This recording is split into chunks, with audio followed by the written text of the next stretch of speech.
ನಮಸ್ಕಾರ ಎಲ್ಲ neat KCET ಎಲ್ಲ ವಿದ್ಯಾರ್ಥಿಗಳೇ, KS ಬರುವಂಥ ವಿದ್ಯಾರ್ಥಿಗಳೇ. ಸೊ ಎಲ್ಲರೂ ಕೂಡ ರಿಸಲ್ಟ್ ಬಗ್ಗೆ ಕೇಳ್ತಾ ಇದ್ದಾರೆ. ಅದ್ರ ಜೊತೆಗೆ ಭಾಳಷ್ಟು ಜನ ಡೌಟ್ಸ್ ಕೂಡ ಕೇಳಿದ್ದೀರಾ. ವೆರಿಫಿಕೇಷನ್ ಸ್ಲಿಪ್ ಯಾವಾಗ ಕೊಡ್ತಾರೆ ಅಂತಂದರೆ, ಸೊ ಇನ್ನೇನು ರಿಸಲ್ಟ್ ಬರಬೇಕು. ರಿಸಲ್ಟ್ ಬಂದ ತಕ್ಷಣವೇ ನಿಮಗೆ ಒಂದು ವೆರಿಫಿಕೇಷನ್ ಸ್ಲಿಪ್ ಬರುತ್ತೆ, ಆಯಿತಾ. ಸೊ ವಾಟ್ಸಪ್ಪಿಗೆ ಸೆಂಡ್ ಮಾಡಿದ್ದೇನೆ ನೋಡಿ. ಮತ್ತು ಎಲ್ಲರೂ ಕೂಡ ಥ್ಯಾಂಕ್ಸ್ ಅಂತ ಹಾಕಿದ್ದೀರಾ. ಮತ್ತು ಅಣ್ಣ ಯಾವಾಗ ಬರುತ್ತನ್ನ ರಿಸಲ್ಟ್ ಅಂತ ಹಾಕಿದ್ದಾರೆ. ಈ ವಿಡಿಯೋದಲ್ಲಿ ಲಾಸ್ಟದಲ್ಲಿ ಅಥವಾ ಇನ್ನೊಂದು ಕೆಲವೇ ಕ್ಷಣಗಳಲ್ಲಿ ರಿಸಲ್ಟ್ ಡೇಟ್ ನಿಮಗೆ ಎಕ್ಸಾಕ್ಟ್ ಹೇಳ್ತೀನಿ.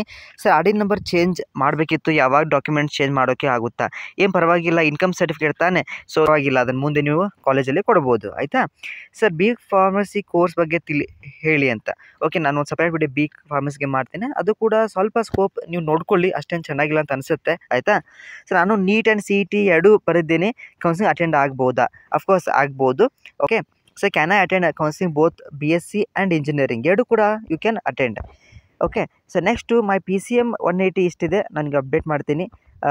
ಆಟೋಮೇಟಿಕ್ ಇಂಜಿನಿಯರಿಂಗ್ ಚೆನ್ನಾಗಿದೆ ಕೋರ್ಸ್ ಕೂಡ. ಓಕೆ, ಸೊ ನೀವು ಕೂಡ ಒಂದೆರಡು ಕಾಲೇಜಲ್ಲಿ ನಿಮ್ಮ ಸಮೀಪ ಇದ್ದರೆ ಹೋಗಿ ಬನ್ನಿ. ಓಕೆ, ಅಲ್ಲಿ ಸೀನಿಯರ್ಸನ್ನು ಕೇಳಿ, ಅವ್ರು ಹೇಳ್ತಾರೆ ನಿಮಗೆ ಈ ರೀತಿ ಇದೆ ಕೋರ್ಸು ಅಂತ ಎಲ್ಲ, ಜಾಬ್ ಆಪ್ಷನ್ ಎಲ್ಲ ಹೇಳ್ತಾರೆ. ಓಕೆ, ಆನ್ಲೈನಲ್ಲಿ ಕೂಡ ಚೆಕ್ ಮಾಡ್ಬೋದು. ಸರ್ ಗೌರ್ಮೆಂಟ್ ಹಾಸ್ಟೆಲ್ ಫೀ ಅದರ ಬಗ್ಗೆ ಹೇಳಿ. ಗೌರ್ಮೆಂಟ್ BCM ಹಾಸ್ಟೆಲ್ ಇರುತ್ತೆ, ಸೊ ಅದು ನಿಮಗೆ ಅಗದಿ ಕಡಿಮೆ ಆಗುತ್ತೆ. PG ಆದರೆ ನಿಮಗೆ 3,000 4,000 ಆಗಲಿ ನಿಮ್ಗೆ, ಅಥವಾ 5,000ವರೆಗೂ ಕೂಡ ನಿಮಗೆ ಫೀ ಆಗುತ್ತೆ. ಓಕೆ ಸರ್, ಅಗ್ರಿಕಲ್ಚರ್ ನೋಡಿ ಪರ್ ಸೆಮ್ಮಿಗೆ ಒಂದು 40,000 ಹಂಗೆ ಆಗುತ್ತೆ. ಸಾರಿ, ಪರ್ ಇಯರ್ಗೆ ಒಂದು 40,000 ಆಗುತ್ತೆ, ಆಯಿತಾ. ನಾ KCET ಅದು ನಿಮ್ಗೆ ರಿಪ್ಲೈ ಮಾಡ್ತೀನಿ ಅಲ್ಲೇ, ಆಯಿತಾ. ಸರ್ 2024 ಇನ್ನೂ ಕಟ್ ಆಫ್ ಬಿಟ್ಟಿಲ್ಲ, ವೇಟ್ ಮಾಡಿ. Okay sir, next NTA score ಕೂಡ, ನಾಟಾ ಸ್ಕೋರ್ ಕೂಡ ನಿಮ್ಗೆ ಅಪ್ರೂವ್ ಮಾಡೋಕ್ಕೆ ಕೊಡ್ತಾರೆ ಟೈಮ್. ಓಕೆ, ಸೊ ಈ BS ನರ್ಸಿಂಗ್ ಕೂಡ ಸೇಮ್, ಎಲ್ಲ ಕೂಡ KCET ಸಂಬಂಧ ಸೈಮಲ್ಟೇನಿಯಸ್ ರನ್ ಆಗುತ್ತೆ. ಫಿಸಿಯೋಥೆರಪಿ ಕೂಡ ಚೆನ್ನಾಗಿದೆ. ಗೌರ್ಮೆಂಟ್ ಸೀಟ್ಸ್ ಇದ್ದಾವೆ. ಓಕೆ, ಬಟ್ ನಿಮ್ಗೆ ಯೂಶ್ವಲಿ ಪ್ರೈವೇಟ್ ಸಿಗ್ತಾ ಇರುತ್ತೆ, ನೋಡ್ಕೊಳ್ಳಿ. ಬಟ್ BPT ಹೋಗೋರು ಸ್ವಲ್ಪ ಥಿಂಕ್ ಮಾಡಿ, ಕೋರ್ಸ್ ಹೇಗಿದೆ, ಕೋರ್ಸ್ ನಿಮಗೆ ಸೆಟ್ ಆಗುತ್ತಿಲ್ಲ ಅಂತ. ಸರ್ ರಿಸಲ್ಟ್ ಬಂದಾಗ ಕಾಲೇಜ್ ಆಪ್ಷನ್ ಎಂಟ್ರಿ ಮಾಡೋಕ್ಕೆ ಎಷ್ಟು ದಿನ ಇರುತ್ತೆ ಒಂದು 2 ದಿನ. ಓಕೆ ವರ್ಗೂ ಕೂಡ ಇರುತ್ತೆ. ನೆಕ್ಸ್ಟು ನಿಮಗೆ ಇಂಜಿನಿಯರಿಂಗ್ ಜರ್ಮನಿ ಮಾಡ್ತೀನಿ ಅಂತ ಹೇಳ್ತಾ ಇದ್ದೀರಾ.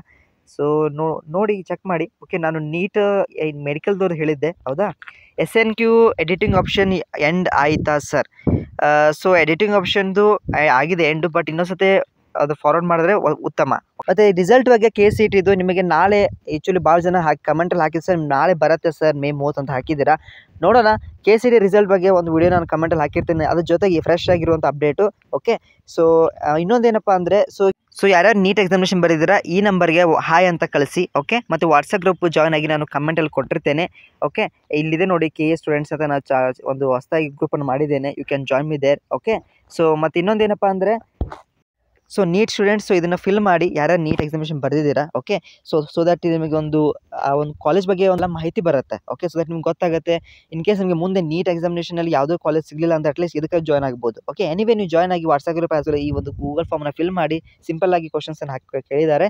ಜೊತೆಗೆ ನಮ್ಮ ಒಂದು ವಾಟ್ಸಪ್ ಗ್ರೂಪಿಗೆ ಕೂಡ ಹಾಯ್ ಅಂತ ಕಳಿಸಿ. Okay, thank you.